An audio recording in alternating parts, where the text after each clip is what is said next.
Definitely. So I'm going to ask, somebody posted a question about, well, they posted it in context of legal reasoning, which we'll come to in a minute, but they're asking for recommendations for reference books.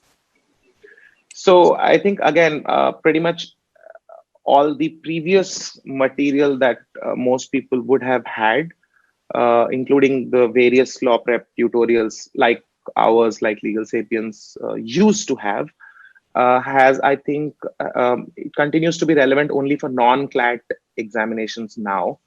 And that too, also, I think it's going to be a temporary hang around because all the others would compulsively have to change the pattern to the CLAT model, because CLAT is obviously, it's already more than 20 law schools. So why would NLU Delhi continue to stick stubbornly to a different pattern, or even symbiosis, or Jindal doesn't really have a legal section. But all the others, I think they will have to modify it simply out of peer pressure, if nothing else. Now they haven't done it this year, right? So in this particular year, you still have to look at the past kind of questions. If you're looking at symbiosis, or you're looking at so dramatically that there's no principal fact questions anymore. Excuse Pattern me. changes almost every year for that matter. Yeah, but the this is a major revamp. So it's the pattern would usually, earlier the kind of changes that we had was there's going to be focus on this area a little more, or gradually they've reduced the focus on static GK and I've almost dragged it to zero. Mm. That's one thing, but now there's not even a single principal fact based question in the first place. And now, so therefore now, something like how we used to have the requirement of reading as much law as possible, and hope that you, like I always give the example that in the 2006 paper, that time there was still subjective section. Right. So one of the short notes in the NLS paper was on Hawala, right? And the moment I saw that question, it was due to sheer coincidence that I knew the answer. I was staying with a friend of mine in Calcutta for the last couple of weeks before the examination, and his father's a banker, and we were just over dinner one day talking about that time the stamp scam of Abdul The Telgi had Hawala happened. scam. Yeah, so it was there on the newspapers and everything, but it's not something that was taught otherwise in tutorials. It was not something that as a layperson in 12th class I would have been able to make sense out of.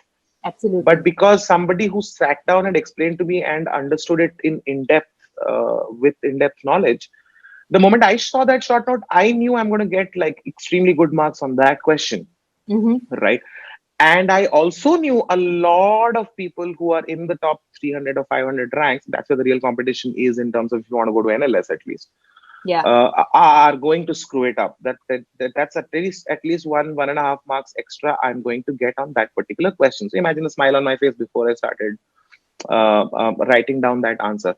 What I'm trying to get at is that the reading comprehension questions in the legal section now is going to be like that in the sense, not luck dependency per se, but what I mean is now there's going to be probably an entire passage on Epidemic Diseases Act, or Disaster Management Act, or even the Insolvency and Bankruptcy Code, and which would earlier not be possible. Even with Corona crisis, they would probably have one question on the Epidemic Diseases Act, but now an entire passage means there's going to be 5 to 6 questions at least on that one topic. So if you have, say, on an average 6 to 7 questions per passage, and about 6 to 7 passages, right? And somehow there are 2 3 really obscure passages which a lot of people might have ignored, but you read, then yeah, you're done. I mean, you probably sail through which. So the wider preparation is not as important as, I think, focused preparation on everything that you are reading. So there's no, what should I put, cursory reading of anything is going to be absolutely useless, because you're still going to get 1 out of 6 marks.